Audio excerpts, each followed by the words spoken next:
downtown. My grandmother worked down there. She came outside. We boycotted and picketed because we couldn't sit at the table to eat.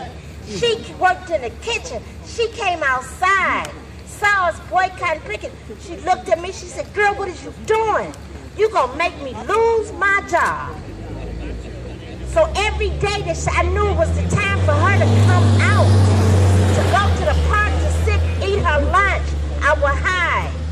Then I come back. And we boycotted and we picketed until we could own a Woolworths. We could sit at the table at Woolworths and eat. We gotta think, what are we doing here today? Wearing your pants below the waist, that ain't black power. Come on, people. We used to own all kind of businesses up and down Superior and St. Clair. That was black power. We cannot lose our black power. We look at all these abandoned houses in the neighborhood selling for under $10,000. Come on, people. We need to be putting some money together and get our own. That's black power. Right. We got the first black president of the United States of America. That's black power. Black power is nothing to be afraid of, my people. Look, in the South, the Ku Klux Klan had a rally. Our people showed up, Black Panther Party, right? They showed up, 2,000 strong. They had 200 in white robes. The Black Panther Party came down there and said, "Not today." They made a Klansman stand before them and pee in his pants. That's black power. They didn't have to touch nobody. They didn't have to shoot nobody. That's black power. When they see you, you in your uniform, you dressed like kings and queens, and they move out the way, because that's black power. That's black power. That's black power. What are we going to do, people? We meet here every day, every year, doing this. Let's get together. Let's see something happen outside of this. We got to deal with black power. It's no shame in black power. We don't have to say burn, baby, burn no more. Okay? All we got to do is vote for one, because we got out and we picketed and we boycotted and we got people to stand up and go and register to vote. That was black power. What did we do? Forget? I hear black people saying we ain't gonna vote. But we fought for you to be able to have the right to vote. You must vote. That's black power. Come on, people. Before y'all leave here today, let's get some numbers. Okay, let's get some numbers so that we can get this together. We need to be doing something besides July 23rd. We need to be doing something else. Right. To show what we can do. That's right. All of us collective, we can buy that building right there. Okay, it's enough of us that knows how to rehab. Black power, people. That's my slogan for 2015. Every time you see me, I'm going to say it. I'm going to say free the land by any means necessary. Ashe. Brother Abdul, you want to say some words, brother? All right.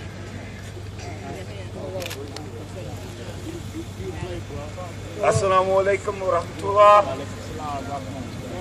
United we live, divided we die. Right. Simple as that. Right. United we live, divided we die. And unorganized people is subject to slavery any given time. Slavery of our economics, slavery of our politics, slavery of our education, slavery of our family, slavery of our community. And unorganized people are subject to slavery any given time. Unorganized people are against the law of Allah subhanahu wa ta'ala. Allah is the God of organization and organizing. I just want to be brief. I want to give a shout out to our comrade that also was murdered by the United States government program called counterintelligence. And the reason they call it counterintelligence If we weren't intelligent, they won't have to counter it. Yeah. So they're letting us know that we are intelligent. And got us thinking we ain't. Because we got a movement called counter-ignorant. And that's what they don't want. Well, counter-intelligent program counter some of our greatest intelligent leaders, such as our soldiers that fell here on the battleground. Well, we all say we perceive them dead, but they're dead now. Why they ain't dead? Because we are here. We are standing here. Because this movement is a divine movement. Don't let anybody tell you. They have a better chance putting the sun out than to stop this. I hear you, brother. Let me say it again. I hear you say it again. They have a better chance to put the sun out than to stop this. Because this is divine. Now this is a salute to our first fallen comrade by the husband, young brother with Eldred, set up and murdered. We're talking about our other comrades that are murdered in the campus by counter-revolutionary organizations that call themselves nationalists. As today we understand there's a difference between nationalism and revolutionary nationalism. We are revolutionary nationalists. Nationalism means something that is natural.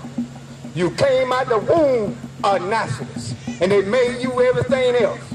So when we say nationalism, we talk about natural. But when we say revolutionary nationalism, we're talking about revolution, bringing changes and make it better for you and I. In 1968, counterintelligence program assassinated 7 Panthers. In 1969, counterintelligence program assassinated 13 Panthers. Many of us know, some we don't know. The United States government was in the business of murdering. Not only here locally, but nationally. When they were killing us here, they were killing us at Petit Lumumba over in Africa. Right. They were murdering us locally and internationally. In 1970, 5 Panthers died. We say no longer, we became tired. We say we must organize ourselves and organize a movement called the Black Liberation Army. The Black Liberation Army slogan, the slogan is, if I go forward, follow me. If I hesitate, push me. If I stop, kill me. And this was the slogan that these fighters took up. The Black Liberation Army founded in 1971. In the early stage, 7 freedom fighters of that formation were murdered. And I end this by saying this. If we don't organize, what we're seeing is happening in America today, that white supremacists organizing because they understand white nationalism. The Klans don't argue with the skinheads. The skinheads don't argue with the Klans. The police department don't argue with the state trooper. The state trooper don't argue with the local sheriff. Our salvation, once again, united, we live. Divided, we die. Black power. Black power.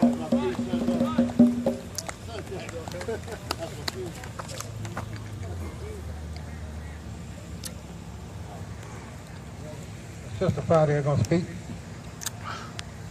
Assalamu alaikum. Alaikum salam. I was just having a conversation with Simba and Brother Ware, and I don't know if everybody know or not, but we were in Akron, Ohio, being trained by Brother Owen.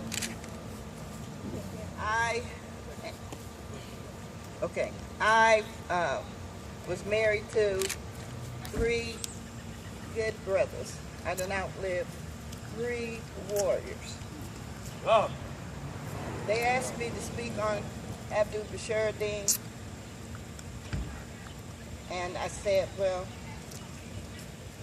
I'm going to have to let my nephew speak on, Isa to speak on Bashir. Abdul Shakur, my son could do that, but I'm here today to speak about Asu. In 1988, I had a little